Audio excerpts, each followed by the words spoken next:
आज या सरकारला आपण पाहिलं असेल की पूर्ण मेजॉरिटीमध्ये BJP आली नव्हती लोकसभेमध्ये आणि त्यांना बऱ्याच त्यांची जी बिलं आहेत ती 2/3 मेजॉरिटीने पास करून घ्यायची आहेत, कारण ती अत्यंत त्यांच्या दृष्टीने डिलिमिटेशन असेल की संविधानामधल्या मोठ्या बदल असतील यासाठी 2/3 मेजॉरिटी लागते.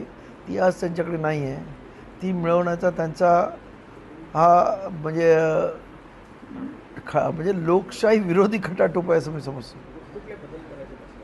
डिलिमिटेशन आपण पाहिलं असेल त्यांचा तो प्रयत्न होता, ज्या डिलिमिटेशनमुळे खरं म्हणजे त्याला सर्वांनीच विरोध केलेला आहे अपोजिशनने, कारण त्याचा परिणाम असा होणार आहे की साऊथमध्ये म्हणजे महाराष्ट्रापासून खालची जे साऊथचे स्टेट्स आहेत त्याने आपलं पॉप्युलेशन कंट्रोल केलं आहे आणि त्यामुळे त्यांची लोकसंख्या कमी झाली आहे.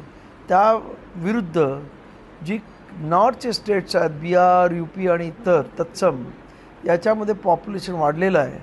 जर डिलिमिटेशन केलं महिलांच्या नावाखाली त्यांना एक्स्ट्रा सीट्स देण्यासाठी, तर त्याच्यामुळे काय होणार आहे की नॉर्थमधली म्हणजे हिंदू बेल्ट ज्याला खास म्हटलं जातं, ज्याच्यावरती यांचं राजकारण आहे, तिथे लोकसभेच्या जास्त जागा निर्माण होतील आणि साऊथमधल्या जागा कमी होतील आणि त्यामुळं या पद्धतीचं जे डिलिमिटेशन करण्याचा त्यांचा प्रयत्न होता, जेणेकरून मग सत्ता काही झालं त्यांची हटू शकत नाही.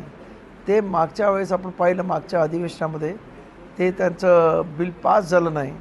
ते पास करण्यासाठी त्यांचा हा खटाटोप आहे, जेणेकरून नॉर्थमध्ये लोकसभेच्या जागा प्रचंड वाढतील, साऊथमधल्या जागा कमी होतील. पण हे खरं म्हणजे साऊथवरती नॉर्थचा अन्याय होईल आणि त्यामुळे कुठेतरी या देशामध्ये देशाच्या एकतेलासुद्धा धोका निर्माण होऊ शकतो असं माझं मत आहे.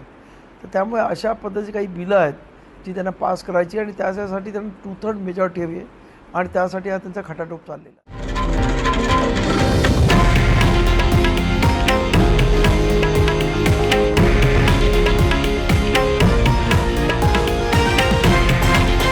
हे आहे देशातील नंबर 1 न्यूज नेटवर्क आणि आपण पाहत आहात TV9 मराठी, एकमेव.